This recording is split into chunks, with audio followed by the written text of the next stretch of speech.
6 countries, 6 incredible journeys. Stepping outside their comfort zones. It is not for the faint-hearted, for sure. Our cooks will travel far and wide. Route 7 all the way. To find some of the most exciting food on the planet. If you're back in the UK, you get tandoori chicken, nothing like this. It's beautiful. This is the best food I've had in Egypt. It's pure, it's got heritage, it's got love in it, you know. They'll go off the beaten track. Crocodile sausages. Meeting extraordinary people. Exploring ways of life unchanged for centuries. No electric blenders in the jungle. Have to do everything by hand. Take your life into your own hands. We're on the road now. As they travel, they'll see how the language of food transcends cultural differences. I've never huffed on a cheese before. And a world away from home. This is why I love Australia. There's no excuse for a bad pie in Australia. This is the beginning. Where do we end? They'll learn lessons that could change the way we cook forever. I've been cooking a barbecue wrongly all my life. Wow.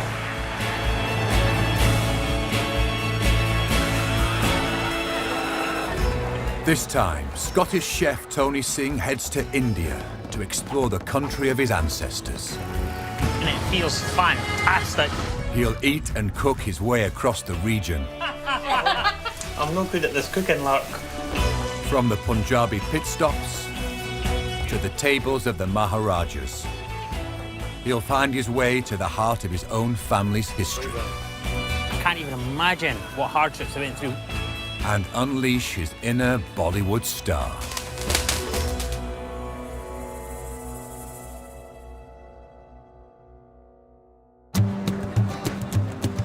I'm Tony Singh. People see me as an Indian because this is the quintessential look of an Indian from the Maharaja, turban, beard, lovely tan. But I was born in Scotland and I've lived here all my life. And now I want to see if I can fit in India. I want to go and immerse myself in India and see if I can get away with it. I've been in the restaurant business for 22 years. My style of food is not curry. I'm a classically trained chef. It's always been about local produce, Scottish produce, French technique. What I do know about Indian food comes from my mum, and even she's a Glaswegian, born and bred. The way I was chopping onions, and one of your cousins says, well, no, we don't chop them like that. No, that's right. You know? And there's that dish called... But I want to find out about more than just food. My mission is personal. Every time I speak to my parents, I'm finding out something new about how they came to be in Scotland. Everybody left everything, all their belongings, the houses, everything. My knowledge of my family history now is about that. It's like my knowledge of Punjabi food is like that because it's vast. And this journey, this trip of discovery is going to be for both. My family story begins in 1947, when the country was divided into Pakistan and India. The partition. I'm heading to the northwestern state of Punjab, home of the Sikh religion and where my dad's family are from. And I'm starting my journey in Amritsar.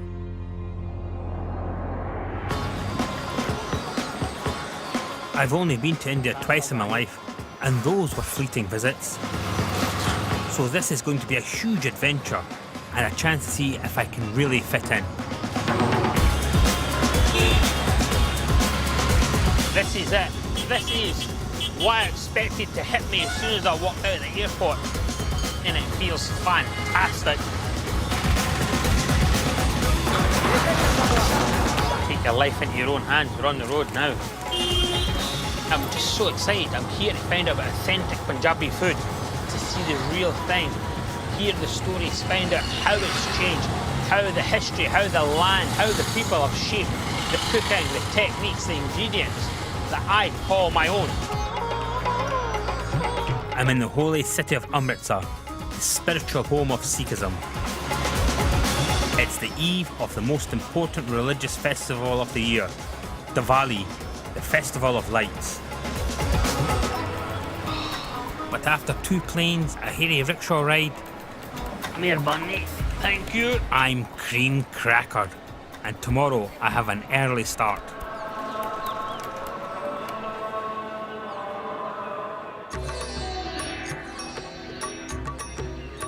It's Diwali, or Bandi Jor Divas for Sikhs, and I'm getting ready for the Golden Temple. My worry right now, apart from getting to the temple, to the Gurdwara, is what I'm going to wear, what shirt I'm going to wear, because everybody's going to be dressed up. It's going to be fantastic. It's you get there, it's the beginning of the year, you know what I mean? It's that whole thing of, yeah, it's a fresh start, it's good.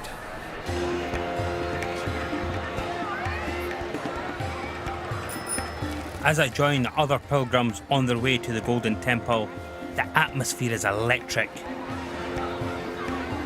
The butterflies are starting. I'm so excited, you know what I mean? It's just that thing of anticipation. It's just, you can't explain it. Wow, my childhood heroes. Wagga the Khalsa, Wagga Fateh, the young Sikh warriors, and I've not met them, I've not seen them in person. Wagga the Khalsa, Wagga the Fateh, Tikoji. It's surreal for me. You can just feel it coming up to it, and there's just something about it. You can hear the madness behind you, and the hubbub, and everybody's coming down, but everybody's just taking their own time. They're just quieting down. They know they're going somewhere divine. As a Sikh on Diwali, this is the place, this is the centre of Sikhism. To come during Diwali, you're a lucky person, and I'm a very lucky person to be here.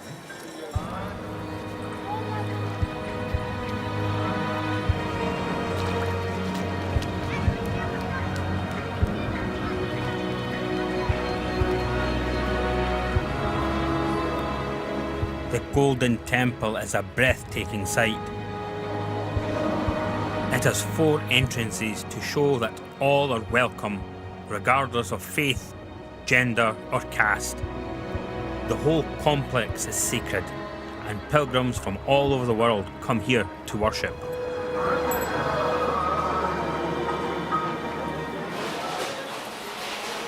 Langar, or communal eating, is a cornerstone of the Sikh faith and a major part of the celebrations.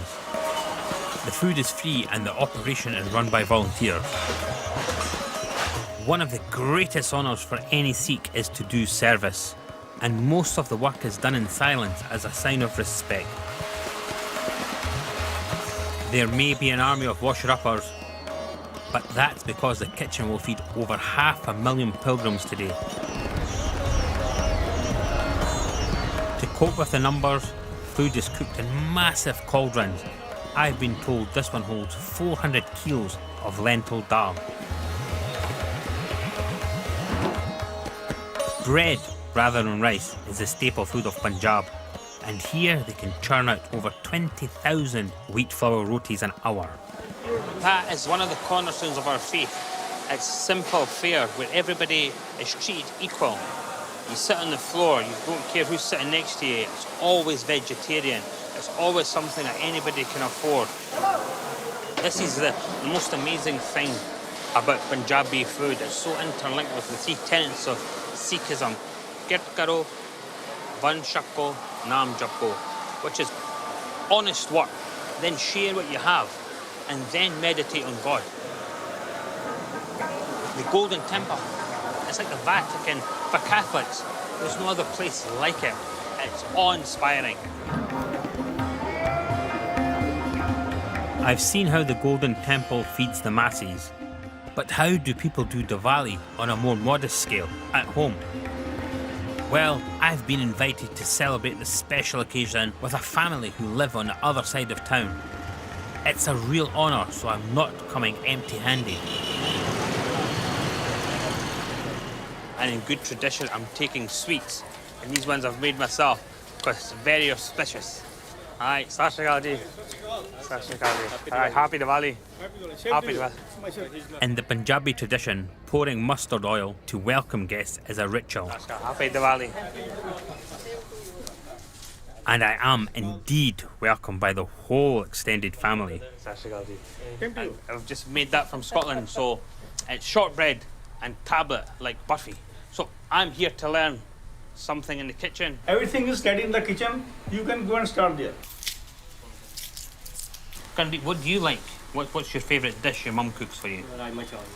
Rajma chawal. Is that what we're making now? Yeah. That's kidney beans. Yeah, it's beans. It's going to be of rice, which is quite interesting because Punjabi, they just eat lots of bread. So this rice dish is kind of his favourite. That's what I'm going to get shown. How often do you help in the kitchen? I don't want to help. Because I don't know anything. But now, you see that? It makes you more eligible to get married. माँ दी मदद नहीं करेगा नहीं माँ दी मदद नहीं करेगा वोटी दी कर लेगा मैं तो क्या करूँगा मैं नहीं करूँगा Okay, Okay. we're ready to go into the kitchen. We're making a red kidney bean curry, and we're starting with the Punjabi cooking staple, mustard oil, and lots of it. Right. So that's a fantastic tip I never knew. You can still smell the mustard oil. When it's at temperature, you won't smell it. Okay. So that's going in. So that's going to take 10 to 15 minutes to brown. Once the onions have softened, we add garlic and ginger paste. So I'm getting the green chilies, going into the magic mincer with the tomatoes, and there's only 3 chilies going in. And this gets away from the fact that everything should be hot and mad spicy. It's not. Aromatic and tasty. ਤੁਸੀਂ ਵੀ ਉੱਥੇ ਇਸ ਤਰ੍ਹਾਂ ਹੀ ਕਰਦੇ ਹੋ Auntie said to me, is this how I do it back home? I said, I've got a wee boy that does it for me, or a commie on an electric machine. ਮੇਰਾ ਮੁੰਡਾ ਲੈ ਜਾਓ ਨਾਲ ਆਪਣੇ ਘਰ Change now, you're going to be doing this, huh? And you'll find a spice box like this in every Punjabi kitchen, with the flavour essentials for most dishes. Garam masala, salt, turmeric, and 2 types of chilli. Okay, that's it ready. That's it there. And this is, so we've got kidney beans that have been soaked and cooked in a pressure cooker with 2 teaspoons of salt. Most Punjabis are vegetarian, and simple veggie dishes like this are the mainstay of family feasts.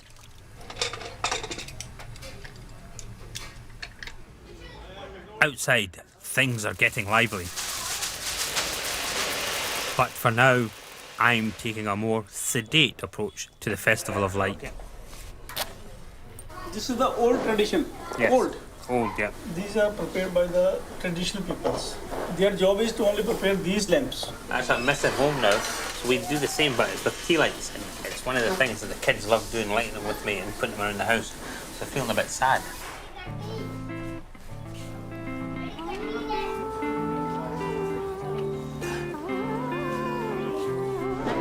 I may be feeling homesick, but that's soon cured by the warm welcome. Diwali here is like the Christmas holidays back in the UK, filled with family, friends, gifts, and of course food. For Diwali we do the same. We have the fireworks, we have our Thai chachi around to the house. All together like this. This is like being from our own home. As it's a special occasion, we're having a rice dish rather than the Punjabi staple, bread. Unlike Christmas, there isn't one traditional Diwali meal, so people eat whatever they like. The red kidney beans taste fantastic and even remind me of my mum's cooking. So simple, but full of flavour. Now though, it's playtime.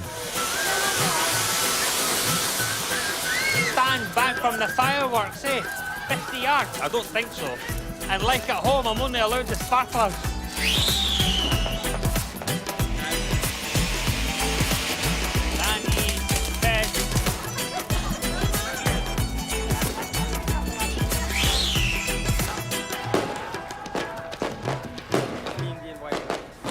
The amazing thing today was that sense of family, sharing and eating. It's exactly what we do at home. Fireworks maybe not to that scale, but sitting down with your family, that made it so special. And the flavours I've been having at home, it's true Punjabi flavours, and they're the same here. I think that's one of the things that's made me connect and feel at home.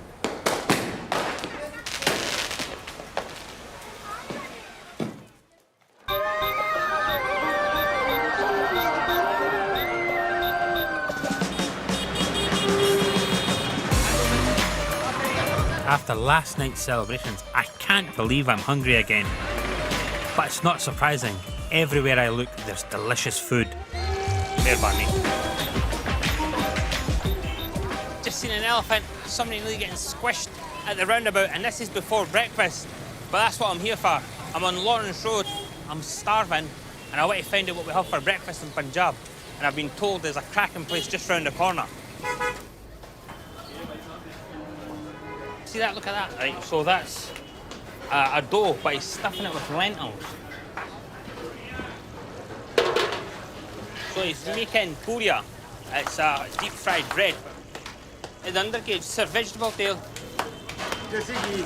Clarified butter. Wow, look at that. The puria breakfast, that's the kind of just added in.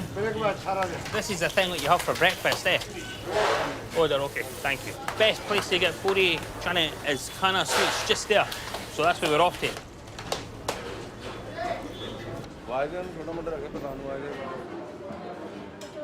No need for a menu here, there's only one thing on offer. And this is what it's about, puri chole. This is what they have for breakfast. That's what I call puri, thank you. That's the aloo sabji potatoes, and that's the chole, that's the chickpeas, sliced onions, and pickle. That's feather light, you should feel it. It's just...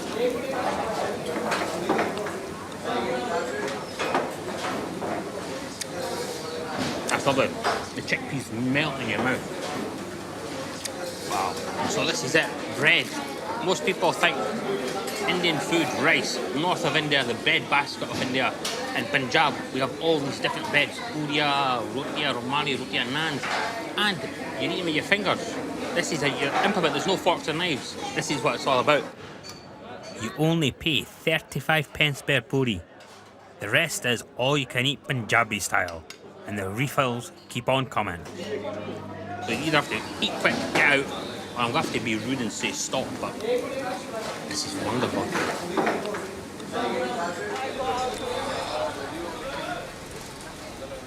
Oh, that's me. Just had my first Punjabi breakfast. You can still feel the clarified butter dripping down your throat.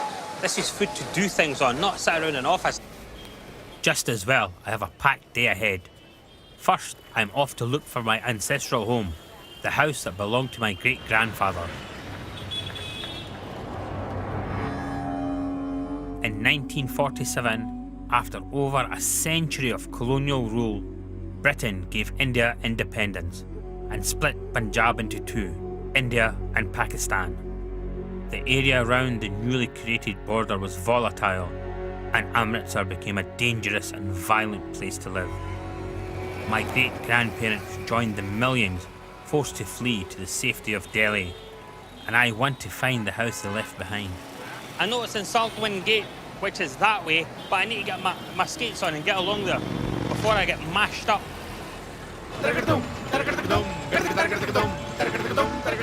Sultanwind Gate, right, so we're in the right area. I've got the name of the street, Fatehwali Gully. Hanji.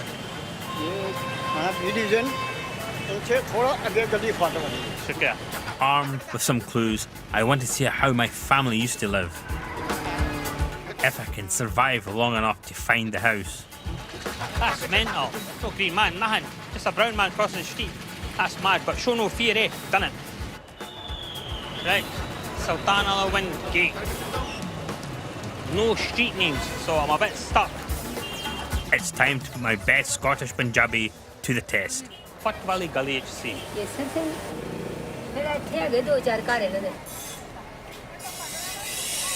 The foundry inside a built-up area. Tea, just... Thank you. It's 70 years ago, so they don't know where it is, but I've been asking for tea. That's Punjabi hospitality. Bildu Dora. Acha.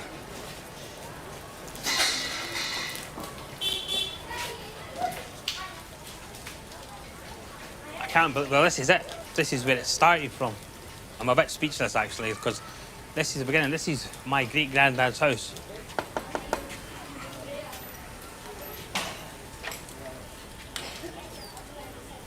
Sasha Ji. Sorry, करना तेनू disturb करना, but ऐस मेरे परदादे दा car सी, मैं परदादे दा car सी, केसर सिंह कस्बे आसन अंदर. After some explaining, this lovely family are letting this crazy Scot into their home. My great granddad was here, and during partition they moved out. They got pushed down to Delhi, and then my granddad went to Scotland, so I was born and raised in Scotland. It's just that feeling, you know. It's don't know. It's quite tingly in the tummy.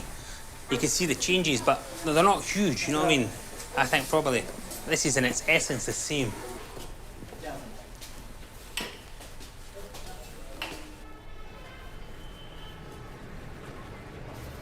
My gran used to say they used to go across the rooftop, so obviously this has been built on, but seeing it firsthand and being told about it is so different.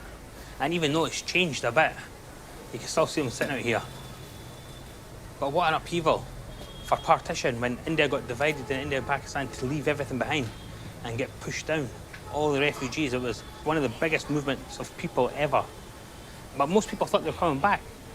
My granddad never came back. They never came back to their house. One of the things that always goes through your head, that if the partition ever happened, this is where they've been brought up, most likely. Yeah, not a bad life. I'm grateful to his family for giving me a glimpse of how my great-grandparents used to live. Auntie, you want any photo chops today, please? Time for a memento. Got my picture taken, quite a few of them actually. Some with my head, some without my head, but I'm just chuffed. So I'm off now on another adventure. The sun might go down, but the eating and the madness never stops. You didn't see that every day, eh? Ha! Elephant, you think it'd have lights on it though? Sasrikal. 6, half 6. That's 10 hours for my breakfast if I didn't have lunch. But it's at the essence of Punjabi food to keep you going. But now I'm hungry. I'm meeting a local food blogger, JD. He's promised to take me on a food crawl of Amritsar and introduce me to a local custom called Kar O Bar. I'm intrigued. Fantastic. Thanks for talking to me online about everything. Not a problem. So why are you online? I was amazed, found your blog and everything. What's your passion about it? My passion is food. Yeah. And I've been doing it for 5 to 6 years now. Right. The aim is to get beyond what the touristy spots in Amritsar are. Yeah, and this is the thing. Karo Bar. It has to be shown. Shown, okay. Yeah, Show me. You won't be able to understand that. Right. Right? Okay. Let's go.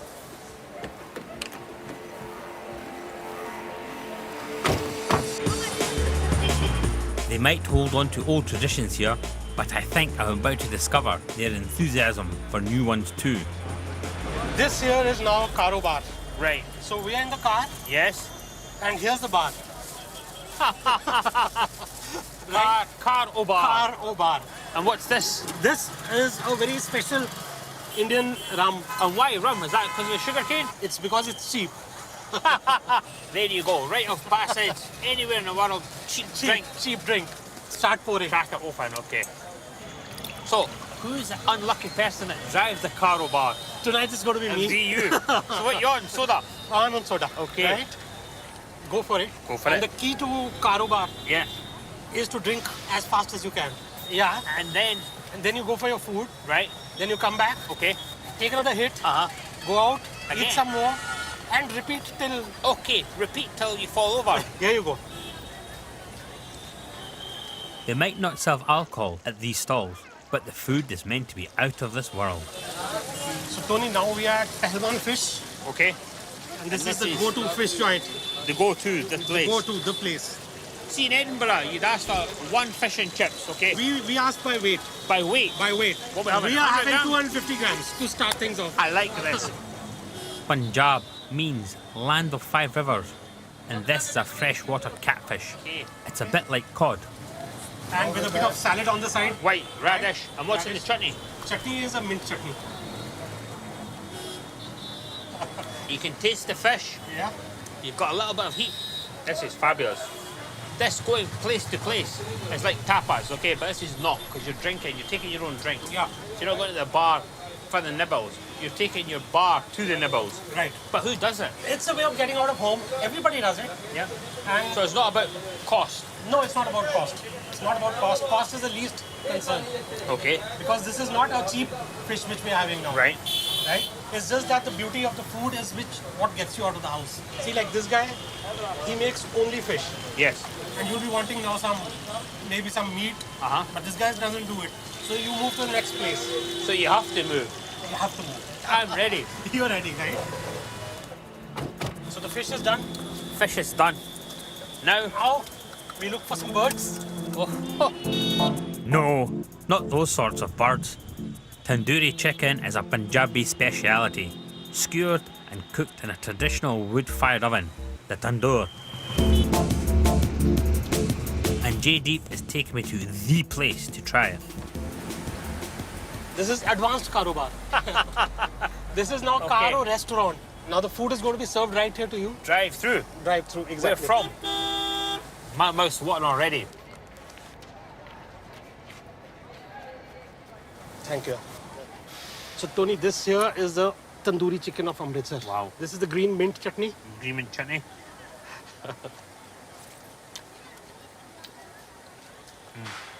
So tender and so succulent. If you're back in the UK, most restaurants, you get tandoori chicken, nothing like this. Okay. Gas ovens, All right. you've just lost that flavour. Wow. So is this why they still use wood? For centuries, and that's why they stick to it? And basically you can taste it. You can, that's the amazing That's thing. the beauty. I heard a story about the metal rods used to be swords. I don't know if it's myth or how true it is. How tandoori cooking came into India and more into the Punjab. Right. It was on the back of the Afghan invaders. Right. They used to carry their own tandoors See, with that's them. how good it is. That's how it's Yeah. lasted through the ages. Yeah, and each guy would skewer onto his sword whatever meat or poultry And and cook put it it into themselves. the tandoor. Amazing. Right. After we've had this, to finish off karobar, what would you do? Karobar ends with sweets. These guys have their own dairy farms and their own full-fat buffalo milk. Punjabi cuisine uses a lot of dairy, so what better way to finish the night than with this solid, buttery cream with fruit made from super rich buffalo milk. Wow, 50% fat, and it tastes fantastic. Karobar, what an idea, eh? What a concept. I love it. Going out, shame for the designated driver, but the bonus is the food. One person doing one thing just right, and then you go to the next. I think it's a fantastic idea.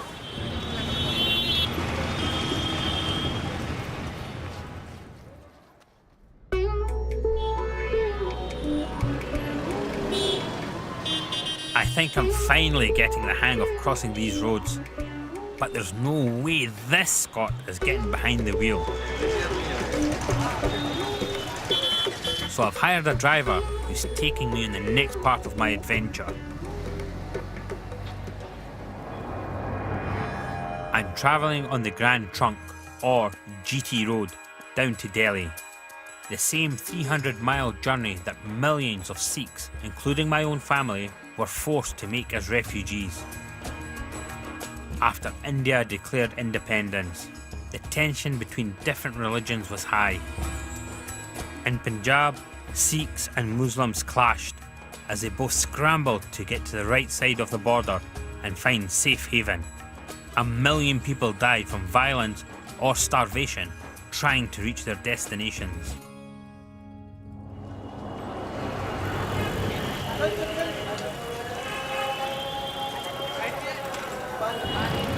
My first stop en route to Delhi is an hour outside Amritsar.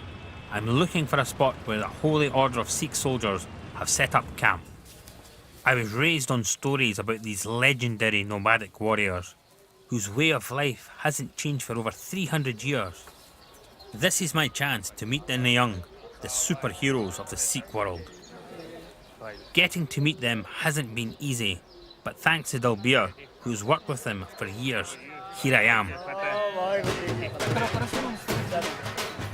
I'm just in awe, because as I've been growing up, and when my granddad on my mum's side used to tell me about the Niang, the saint soldiers, the protectors of the faith, but everybody's faith. These guys that went about and looked after everybody, and they're here. Their martial art, Gatka, has been around for thousands of years. But these swords aren't just for show. Why would spiritual people and peace-loving people do Gatka? To protect their culture and the nation, and they're always ready to fight and protect their religion. The Nyang were rarely beaten on the battlefield, even when outnumbered. So where do they get their strength? The Nyang, they travel, they're nomadic, Yes. in the sense of they go from place to place. Yes. And me being a chef, I always go back, how did they eat? I'm going to show you their main kitchen. Thank you. They have set up camp in a local Gurdwara, but before I see their operation, I am being taken to the head of the order to get his blessing.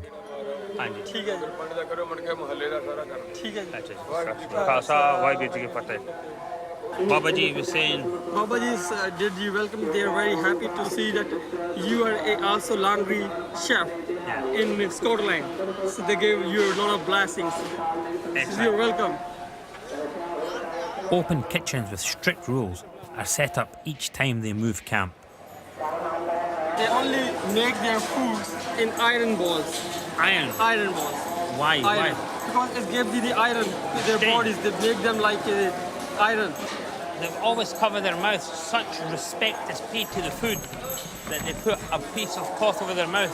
These people also not eat their food from the outside anywhere. So it's an honor to become a Viveki, a chef for the Nyang, because they only cook for themselves. They can't even have packaged drinks, anything outside. And other Viveki, other chefs, Nyang chefs cook for them. But it's such an honor, I never knew this. Close. I'm not allowed into the kitchen. I'm not allowed to touch anything. Because I'm not a Viveki chef, I'm not a Nyang chef. So this things, all whatever is like 50 kg, 100 kg, they has to do it by hand. Everything So by they are hand. very big muscles, big power, like warriors. Everything done by hand until all the pilgrims are fed.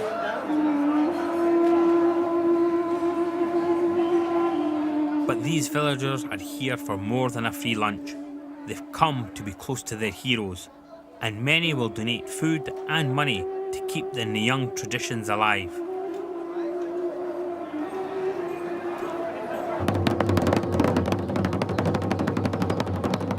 These days, their role may be mainly ceremonial, but they're keeping alive a way of life unchanged for hundreds of years. So there you can see under the trees, you can imagine how in the Guru's time they were looking and living life. Yeah. They change their locations after every 3 days. Every 3 days. Every 3 days. How are they received? How do people welcome them? Whenever they're going one to another place, people are always waiting for them. They're Right. keen to see them because wherever they're going, people can be baptized by them, and people can become Sikhs, and people can learn the techniques of the martial art from them. You can see they are nearly ready to go. ਆਪਣਾ ਖਾਲਸਾ ਪੰਥ ਲਾਡਲੀਆਂ ਫੌਜਾਂ ਰੱਖਣੀਆਂ ਤਿਆਰ ਬਰ ਤਿਆਰ ਸੋਢੀ ਪਾਤਸ਼ਾਹ Satguru ji As a child, you had in your mind, you know what I mean? I've seen them in books, I've seen them in videos, I've read about them, but then meeting them, ਵਿਧੀ ਚੰਦ Sheena amazing, amazing. Waheguru ji ਕਾ Khalsa Waheguru ji Is there a place for them in this world? Yes. It's not vanished in 300 years. I don't think I'll vanish. I think they're strong enough to look after themselves.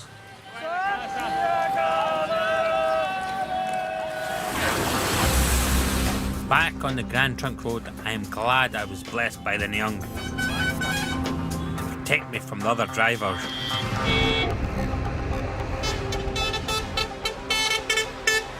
So that's it. I would never drive on this road. It's too dangerous. That's why I've got you.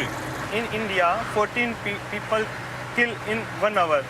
14 people an hour die on the road. 1 hour, yeah. That's unbelievable. This is very bad. No, I would never do it. You concentrate driving and I'll kid on I'm not bricking myself. We're heading deep into the heart of rural Punjab, and I can see this is proper farming country. This place is said to have some of the most fertile land on the planet. I've been looking forward to this detour off the GT road.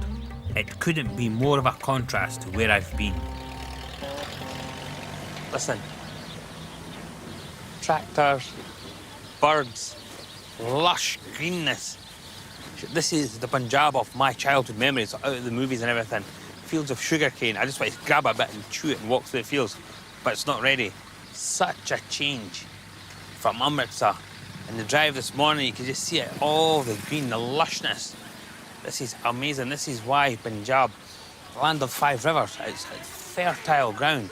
It's always been prized as a breadbasket. Punjabis have a reputation for being skilled and hard-working.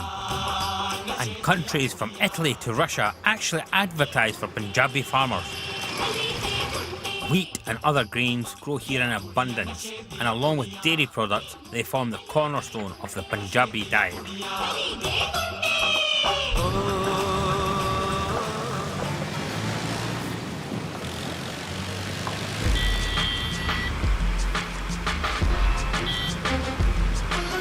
We've been on the road for hours now, and yes, I'm getting hungry. It's a perfect opportunity to see how the Punjabis do a motorway pit stop. Oh.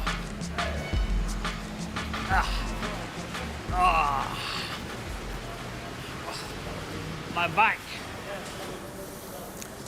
We've just got off the GT road at traditional Talba, Ludhiana. Talba is a motorway calf service station. Nothing like this is in the UK. They've been here forever. Simple food, cooked freshly. This is wood-fired. This is fire. traditional. Yeah, traditional wood. fire. Yeah. Can I have a look round? Is it possible? Yeah, why not? Why? Come. Go to the- Come. Yeah. Come on.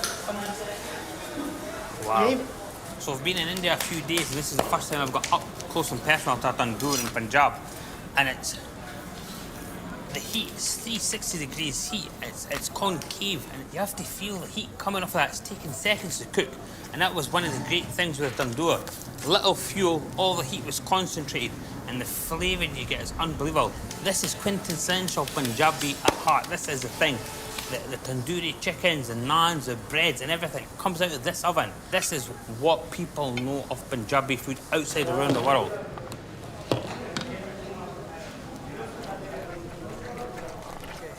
This is it. Now what do you eat? Well, this is what I've been waiting for. मजे ठीक है. In dabas like this, they cook simple, seasonal food. The traditional dish of Punjab is only available this time of year, so I've struck it lucky. Green mustard topped curry, a Punjabi-sized portion of white buffalo butter, and corn rotis. This is hearty farming food that you won't find on the menu outside of Punjab. This is Punjab, the culture, the lifestyle, everything in a mouthful, eh? That is lovely. Great food. Another local favourite is buffalo milk, and this lassi is as fresh as you can get. They have real live buffaloes out back. How mad is that? Cheers. Cheers. Lassi nice. Lassi is very nice. It's sharp and it's creamy though. If we had these kind of pit stops in the M1A, we'd have a much better place. This is fantastic. Only one more stop tonight, and that's to sleep. Well, that's the plan. Me and Gurnam have rocked up in the middle of rural Punjab to one of these wedding venues that are sprouting up all over the place for a quiet rest for the rest of our journey. And yes, you can hear it. Bhangra music, there's a wedding. Tired.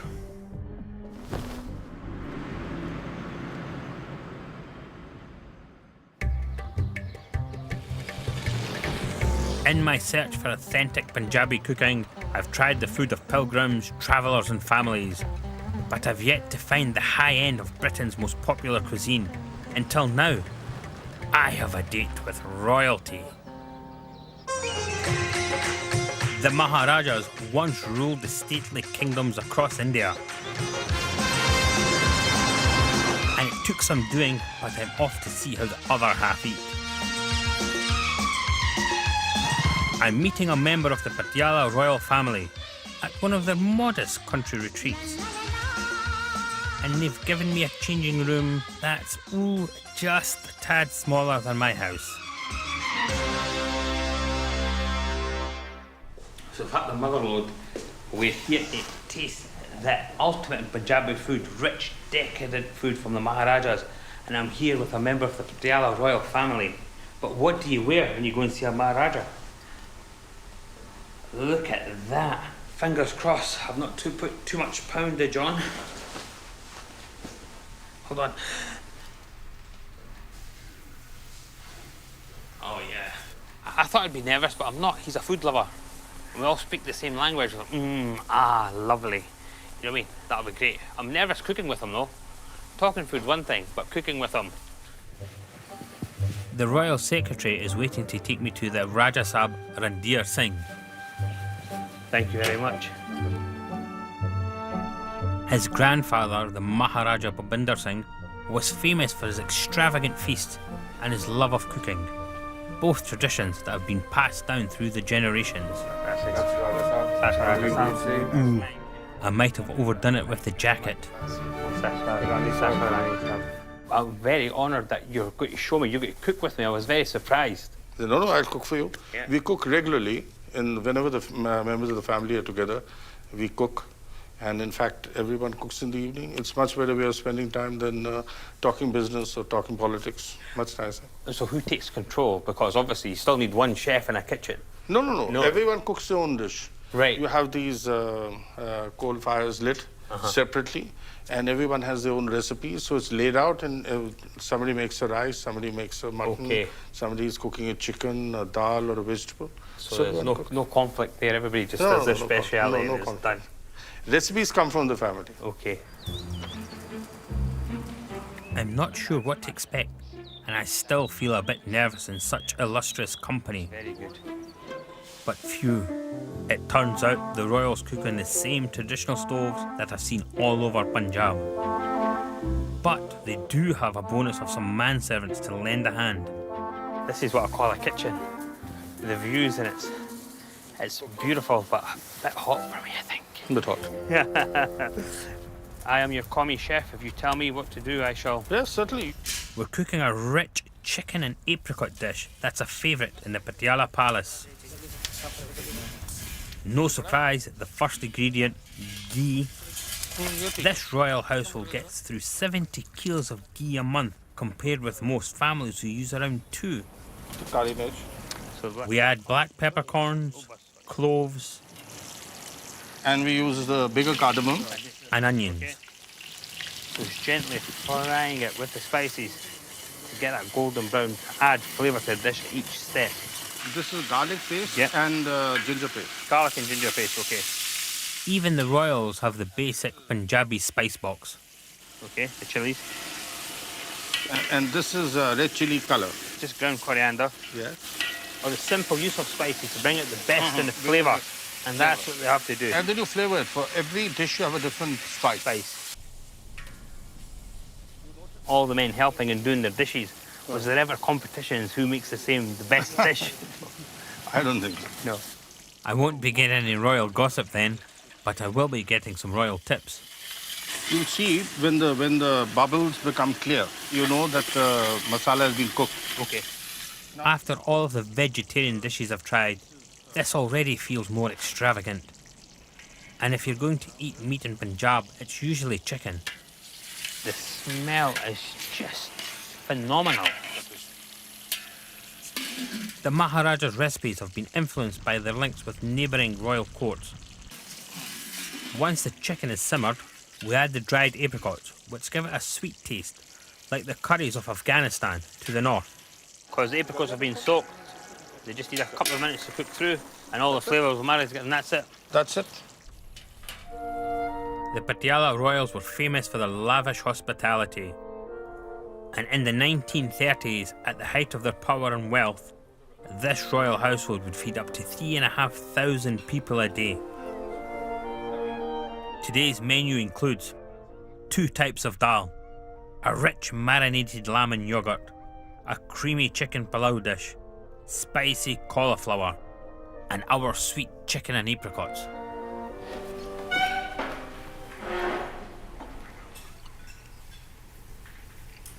the apricots and the chicken. It's that surprise of sharp sweetness. Does it remind you of your childhood, of the feast that you used to have when you used to get together? Food is the same. The dishes were many more. Many more? Many more dishes. They came in a big silver salver, and there were these bowls like this, and they had 51 dishes, including the rices, at least two pulaus. So a lot of food was made there. And your grandfather was a character? He had 42 Rolls Royces in the garage at one time. 42? He was very fond of dogs as well.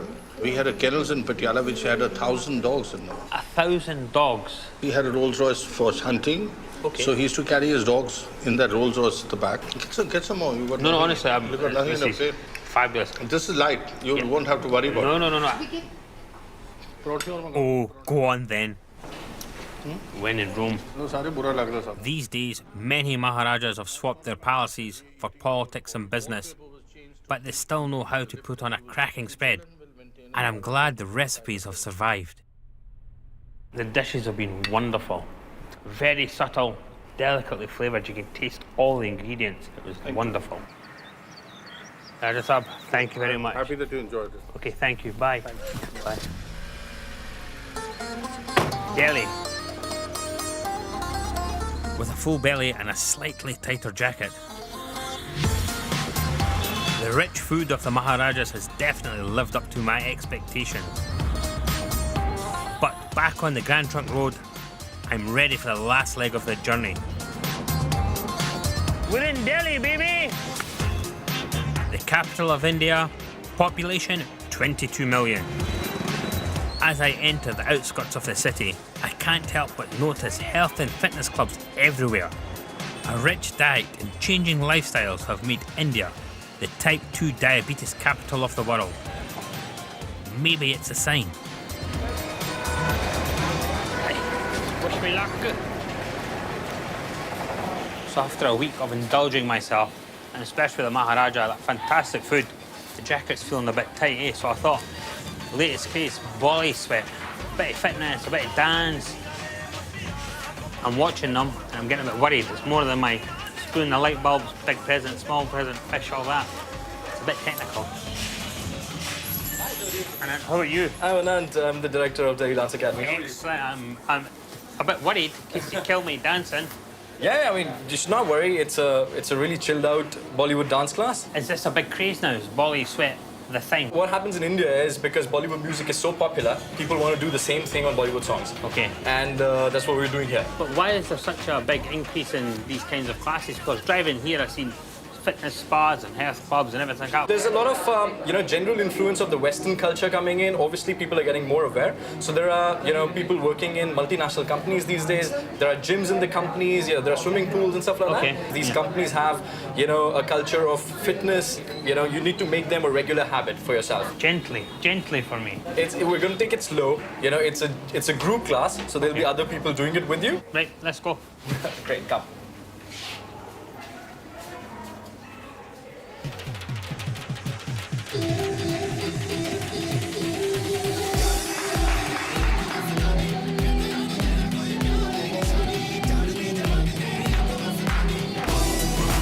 The nation's waistlines might be growing, but so is its fitness industry, now worth £1 billion a year. As ever in India, the people seem to keep what they love and embrace what's new.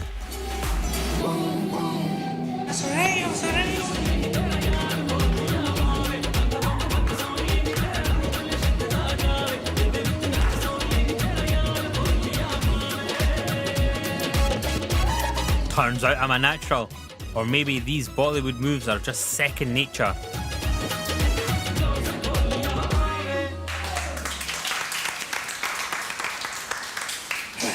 Holy sweat. Fantastic, I've lost 2 stone. I'm off for a burger. While I wait for my heart rate to recover, I want to find out from my fellow dancers why this is so popular. I guess it's because of the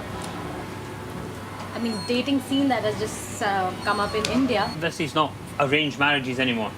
There are, but you prefer to be on display for a longer time Yeah. before you I think get now we captured. have- in the prison. Now we have more love marriages than arranged marriages these days. I think love marriages are picking up more. And is that one of the criteria do they give? I want size 0. Every guy wants a beautiful, slim and trim, good wife, and every girl would like a hunk with six-pack. But the way to this hunk's heart is still food. So what's hot in Delhi now? Momos. What's momos? Momos are, I think, Indian versions of Chinese dumplings or Tibetan food. Ready to go? Yes. Come on, excellent. The Bolly sweaters are taking me to the regular momo stand around the corner. Jatana, let you. This is the first time I've had food here that isn't the traditional Punjabi flavours that I grew up with. Vegetarian? Okay. Yummy. So that's the momo? And that's cooked in a tandoor?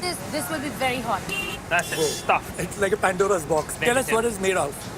You got this fantastic light dough, like dim sum. The filling, garlic, ginger, chili, onion, spices, and then you've got this fantastic chutney, vinegar and chili. Simple 2 ingredients. It's hot, but then it doesn't detract from the flavour of the momo. The Punjabis came after partition, changed the food scene completely. And now the things like the momos, that's Tibetan. And we made our own. It's amazing how everything keeps reinventing itself. These young Delhites have got it sorted. Work hard, play hard. After a Bollywood sweat class, they're out for the best food that's on the street. And it just shows you the face of Delhi food keeps changing. Refugees from Tibet, from Afghanistan, bringing their food in and changing the culture of food slightly again. It's always going to keep evolving. I think that's what's wonderful about food in India. The traditions are going to stay the same, but they're going to tweak from whatever comes in.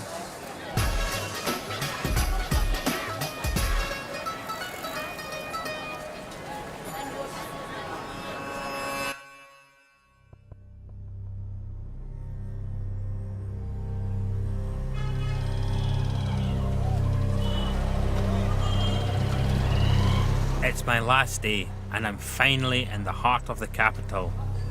Today, I will be reunited with the side of my family who stayed in Delhi after travelling 300 miles from Amritsar as refugees back in 1947. From what I know, temporary camps were set up all over the city to shelter the millions of displaced people. And my great-grandparents ended up here at the Red Fort. This was one of the largest refugee camps just after partition, with 13 million people moved over an arbitrary line drawn on a map. My great-grandparents done that journey.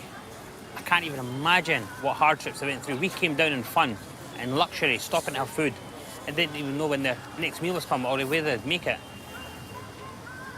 Imagine this full of people, tents, but you're on the road for weeks to get here, and then you're thrown into this. And that's for millions of people. We're just one family. And that dispersed the Sikhs throughout the world. But 1 million people dying in that time, I can't get my head around it. No, I can't even get my head. There's only 5 million people in Scotland, all of Scotland. But there's things to find out now, so I can tell my kids. I need to speak to somebody who actually lived through partition. I'm going to see my great-uncle at the family home that sits on the same plot my great-grandparents were given 60 years ago. There you go. That's the house. Great-granddad's name, my granddad's name, my granny's name. It's so hard to imagine that when they came here, this was nothing. This was all farmland. All everywhere out there, this was the blocks going backwards. 15 foot by 60 foot. That was it. That's what they were given. And it shows the heart of the Punjabi spirit. Look what they've built round. Look at the house. They stayed, they prospered, they travelled the world. I'm just glad to be home.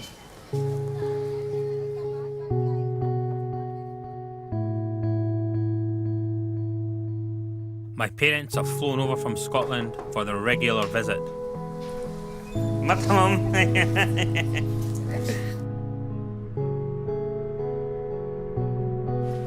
It feels good to see my mum and my dad. They've arranged for me to spend time with my 89-year-old great-uncle Umar. I've only met him once, and I've never spoken to him about our family history or his own experiences. कितने साल दो सौ जो आई सौ अमृतसर तो Delhi partition के बाद मैं उਦੋਂ असा को 13-14 साल ਦਾ ਸਾਂ 13-14 साल He got to the camps around 13 or 14. He was there for 6 years. Formative years till he was 20. I can't even imagine what it was like. ਜਦੋਂ ਅਸੀਂ ਉੱਥੋਂ ਆਏ ਆ ਅੰਮ੍ਰਿਤਸਰ ਤੋਂ So when they were coming down, it was so much danger there. This was a partition on religious grounds. Yeah, and which got Muslims were attacking the Sikhs. On the way up, the Hindus were attacking the Muslims. It was horrendous, he said. He's seen guns, bombs going off and everything. बापूजी बापू तुंदा Singh I asked my great-granduncle about my granddad, how he got to the UK. It was like a lot of Punjabis at the time. They went to find work and their plans were to go make a little bit of money and come back to their homes here. But unfortunately, he died in a car accident, and that's how my family, my granddad, my granny, and everybody stayed up in Scotland. They ended up there, ended up putting roots down there. So I asked my great-granduncle what he feels, because we're in Scotland, there's other people around parts of the world and everything. He says it's great, it's God's will, and it's amazing. And he says it doesn't matter because we're just one blood, and that's it.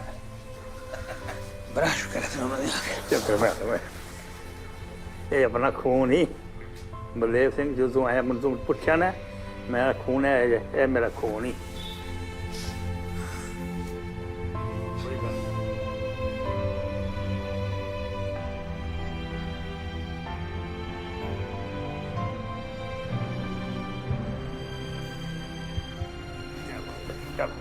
It's been years since we met.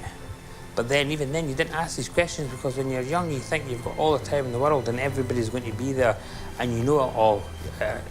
It's not true.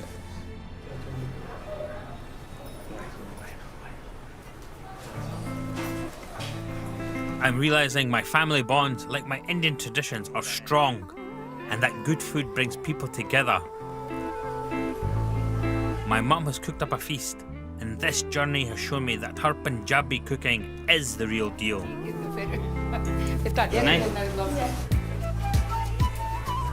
I came to find out if I could fit in, and I can. I can have one foot in Punjab and one foot in Scotland, and I am proud to have two strong, independent heritages that I can call my own.